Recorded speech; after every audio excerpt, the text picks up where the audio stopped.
Echa un vistazo a los titulares y pensarías que la economía está en auge. Las acciones están en máximos históricos, las cifras de empleo se ven sólidas, pero esa no es toda la historia. Mientras el S&P 500 rompía récords a principios de 2026, algunos de los inversionistas más inteligentes del país estaban comprando negocios construidos alrededor de una cosa: personas quedándose sin dinero. Y tal vez eso te dice todo lo que necesitas saber sobre esta economía. Porque cuando los ricos empiezan a invertir en casas de empeño, no están apostando por la prosperidad, están apostando por la desesperación. Capítulo 1. La ilusión de estabilidad. En la superficie, Estados Unidos parece estar bien. El desempleo es bajo y los salarios están subiendo poco a poco. La clase media es estable, pero eso no es exactamente cierto. A principios de 2026, la Reserva Federal situó los saldos de tarjetas de crédito de Estados Unidos en aproximadamente 1.280.000 millones de dólares y la cifra aumenta cada año en un solo dígito medio. Eso está sucediendo mientras los empleadores reportan nóminas estables. El sentimiento del consumidor se está desplomando bajo el peso de los costos diarios. Los precios de los comestibles, el combustible y los servicios públicos han superado los salarios en la clase media. Nada de eso aparece en el informe de empleo, pero sí se refleja en las casas de empeño. Los operadores más grandes reportaron cargos por servicio récord durante la segunda mitad de 2025. Esa tendencia continuó a principios de 2026. Incluso el tráfico peatonal en los centros comerciales suburbanos está aumentando de nuevo. Pero la parte más reveladora es lo que la gente realmente está haciendo dentro de estas tiendas. Entre el 80 y el 90% de los artículos empeñados eventualmente son recuperados. Eso sugiere que la mayoría de los clientes tienen empleos estables y están usando el préstamo para cubrir el periodo entre cheques de pago. Puedes abrir el Wall Street Journal y ver los titulares gritando: economía fuerte y mercado laboral estable. Mientras tanto, en la misma semana, las finanzas de los hogares se están desmoronando. Los cheques de pago siguen llegando, pero el dinero desaparece más rápido de lo que entra. Entonces, si los cheques de pago están llegando, ¿por qué las familias están empeñando sus pertenencias solo para poder pasar el mes? Capítulo 2. El sobresaliente invisible. First Cash Holdings opera más de 3.300 casas de empeño en Estados Unidos, Latinoamérica y el Reino Unido. Durante un periodo de 12 meses que terminó en abril de 2026, la acción prácticamente se duplicó. Pasó de poco más de 120 a un máximo de 227. El S&P 500 tuvo un rendimiento mucho menor en ese mismo periodo. Es el tipo de crecimiento que esperarías de un laboratorio de IA de vanguardia o de biotecnología, no de una cadena de tiendas cuya transacción promedio es un préstamo con un reloj como garantía. First Cash reportó ingresos en el primer trimestre de 2026 de poco más de $1.000 millones, un aumento del 26% año tras año. Los préstamos prendarios en el balance alcanzaron un récord de $851 millones y los activos totales superaron los 5.4 mil millones. Es una señal de un negocio en auge. La empresa incluso elevó su pronóstico para todo el año 2026 después de la actualización de finales de abril. Eso hizo que las acciones subieran tras la noticia. El rubro de mayor crecimiento dentro de First Cash Holdings no es la reventa de artículos empeñados, son los propios préstamos. No lo que se vende, sino qué tan rápido está creciendo la deuda respaldada por los bienes del hogar. Eso es lo que el mercado está premiando. Compáralo con una empresa de tecnología. El crecimiento normalmente proviene de nuevos contratos o de la expansión a nuevos países. Lo que se está escalando es el software. Aquí, lo que se está escalando es la desesperación. Un juego de taladros de $150 se empeña para cubrir una reparación del auto. Haz eso miles de veces en tiendas de los suburbios y obtendrás una estructura de márgenes que una empresa de software envidiaría. Es un flujo constante de préstamos a corto plazo respaldados por artículos cotidianos. Una cadena de casas de empeño empieza a parecerse a Nvidia en un gráfico de precios, y Wall Street se ha dado cuenta. Suponen que la cartera de préstamos sigue creciendo, y ese es el indicio, porque solo funciona si más personas siguen necesitando efectivo para salir del paso solo para llegar a fin de mes. En otras palabras, la historia de crecimiento ya no se trata de expansión. Depende de que la presión sobre la clase media siga reflejándose en los números. Capítulo 3. El Rolex en los suburbios. La imagen que la mayoría de la gente tiene de un cliente de casa de empeño está desfasada desde hace décadas. Involucra un local en una zona urbana marginada, un letrero de neón, una fila de guitarras polvorientas y una clientela a la que el sistema bancario abandonó hace años. Ese no es el caso. Los montos de los préstamos están cambiando, y también el tipo de clientes que los solicitan. Familias con empleo están llegando con más frecuencia. Las mujeres están empeñando joyas heredadas. Los dueños de pequeños negocios llegan con relojes Omega y Rolex, mientras que los trabajadores traen sus herramientas. Algunas de esas valen $1.000 y otras alcanzan los $3.000 en una sola visita. Los clientes de hoy tienen recibos de nómina. Tienen planes de retiro tipo 401k. Pero aún así entran por la puerta porque al final del mes los números no cuadran. Los hogares de ingresos medios que ganan entre $60,000 y $100,000 al año ahora representan una parte significativa del crecimiento de nuevos clientes. Muchos usan el préstamo para cubrir el pago de la hipoteca. Algunos pequeños empleadores lo usan para pagar la nómina un viernes cuando una factura llega tarde. Easy Corp es el segundo operador de casas de empeño que cotiza en bolsa y sus cifras del segundo trimestre del año fiscal 2026 casi desafían la credibilidad. Los ingresos totales aumentaron un 46% hasta casi $447 millones. Los préstamos prendarios alcanzaron los 349 millones. El monto promedio de los préstamos saltó de 160 en 2022 a $240 en 2026, un aumento del 50% en solo 4 años. Incluso el negocio de reciclaje de joyas aumentó en un 64%, impulsado por el aumento en los precios del oro. Los precios del oro están cerca de máximos de varios años, lo que significa que los operadores pueden prestar más dinero con menos artículos. Una alianza de boda que habría valido $180 en 2023 podría alcanzar 320 a principios de 2026. Esto atrae prendas de mayor valor y prestatarios con mayores ingresos han empezado a aparecer. Una enfermera pediátrica en Phoenix entra un martes con la pulsera de tenis de su abuela. No está en crisis en el sentido dramático. Todavía tiene un trabajo estable y una vida normal en apariencia, pero su aire acondicionado acaba de descomponerse. Su tarjeta de crédito está al tope y un préstamo bancario no se aprobará a tiempo. Necesita $400 para el viernes. Al otro lado de la ciudad, un contratista de aire acondicionado y calefacción entra con un juego de dados Snap-on. Vale miles de dólares. Él necesita $900 para cubrir una brecha en la nómina. No hay nada mal con su negocio, simplemente el momento no es el adecuado, ambos terminan en el mismo lugar. Si las personas con empleo y activos están usando cada vez más las casas de empeño para cubrir brechas cortas, realmente no es una cuestión de empleo, es una cuestión de tiempo. Por eso toda esta industria está creciendo. Capítulo 4. El desierto bancario. Camina por la avenida principal de casi cualquier suburbio estadounidense, construido entre 1972,000, y verás las fachadas de los bancos. En su lugar hay salones de uñas, tiendas temporales o letreros de Se Renta. Donde antes había un banco regional con autoservicio y un cajero los sábados, ahora hay un terreno cercado esperando ser remodelado. De 2017 a 2025, la red bancaria nacional se redujo casi un 15%, pasando de aproximadamente 86,000 sucursales a unas 73,000.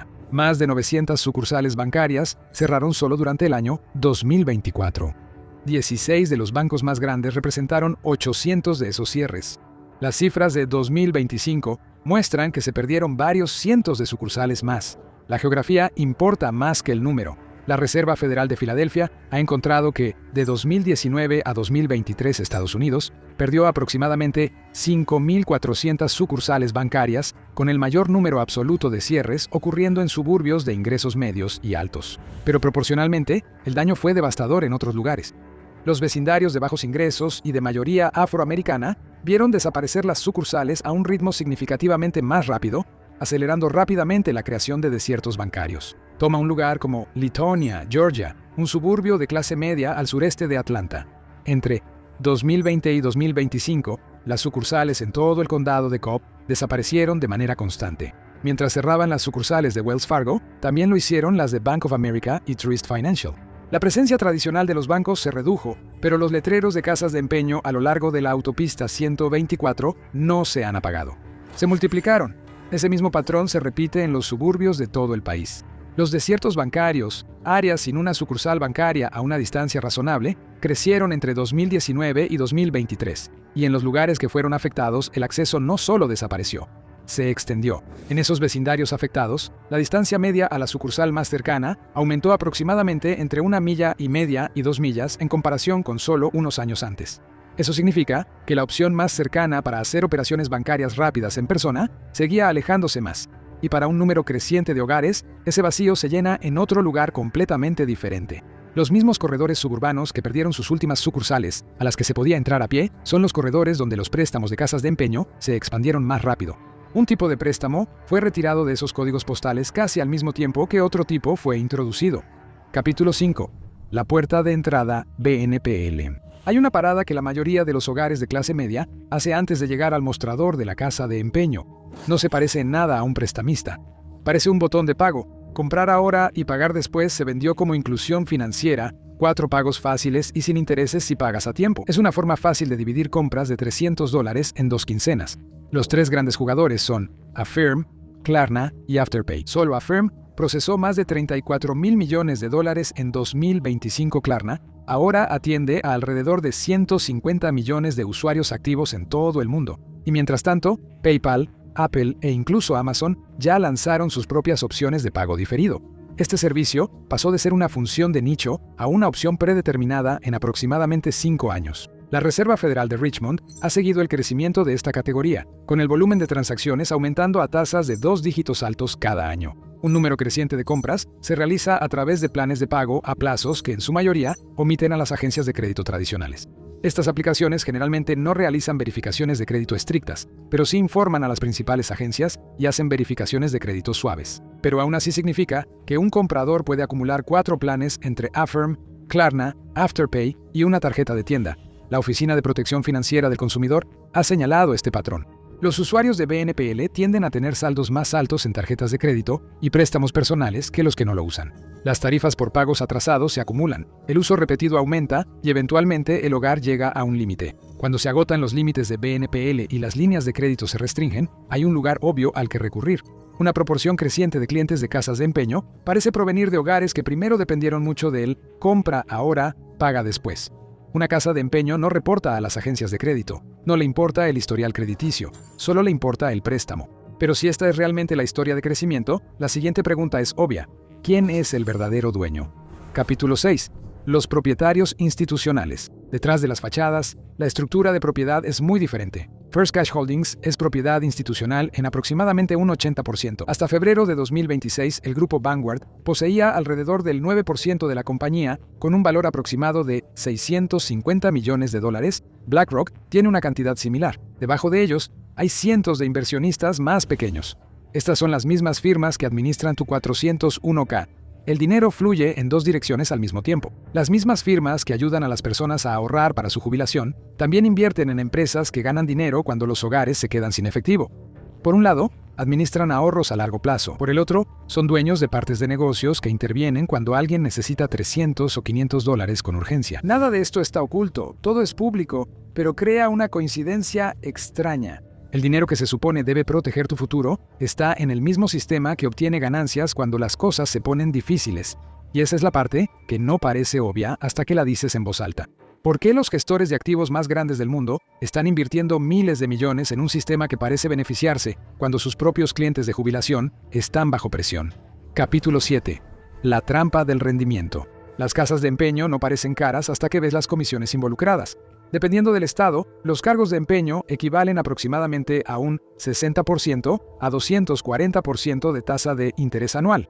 Una tarjeta de crédito típica suele estar en los poco más del 20%. Esa no es una diferencia pequeña. Eso significa que un préstamo de $500 usando un anillo de bodas como garantía por 90 días puede generar alrededor de $300 en comisiones e intereses. Un préstamo bancario por esos mismos $500 durante el mismo periodo, aproximadamente $15.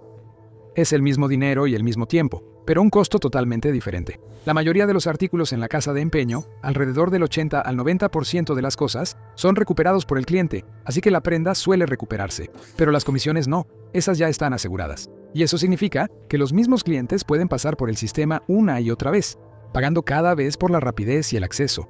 Hay otra ventaja en este sistema. En muchos casos no aparece en tu historial crediticio. No pasa por el mismo sistema de aprobación. Sigue reglas completamente diferentes establecidas por las leyes estatales de casas de empeño, no por los estándares tradicionales de préstamos. Si juntas todo esto, se convierte en un tipo de negocio muy específico. Es efectivo rápido respaldado por algo que ya te pertenece. El resultado es un mercado que sigue creciendo, no porque la gente compre más artículos de lujo para empeñar, sino porque más personas están usando los mismos artículos una y otra vez solo para poder llegar a fin de mes. Pero cuando ves todo esto, empieza a aparecer un patrón diferente. Un sistema financiero de 2 niveles que se ha construido mientras la mayoría de la atención estaba en otra parte. Capítulo 8. El gran desacoplamiento. El 20% superior de los prestatarios todavía vive dentro del antiguo sistema financiero. Tienen cuentas de ahorro, hipotecas, tarjetas de crédito, cuentas de inversión. Para ellos, los bancos todavía siguen pareciendo bancos. Pero debajo de eso, algo más se ha formado silenciosamente. Uno que es más rápido, uno que es más caro, y no te ayuda a construir riqueza con el tiempo. Solo te ayuda a llegar al final del mes. Y eso muestra la división. Los ejecutivos que dirigen partes de este sistema ya no hablan realmente de esto como si fuera un problema. Toman los problemas de dinero de la gente común y los llaman un impulso para su empresa. Cuando compran más negocios, lo llaman una oportunidad para crecer. El sueño americano original dependía de bancos que realmente querían mantener a las familias de clase media como clientes. Ahora, esas familias son vistas solo como otra forma de ganar más dinero. El sistema ya está preparado para esto. El dinero ya se está moviendo y las empresas ya están sacando provecho.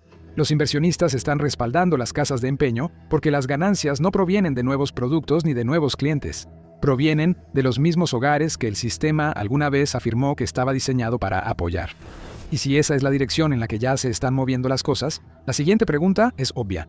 ¿Qué pasa cuando el sistema se detiene por completo? Descúbrelo en ¿qué pasaría si la economía de Estados Unidos colapsa? O mira esto en su lugar.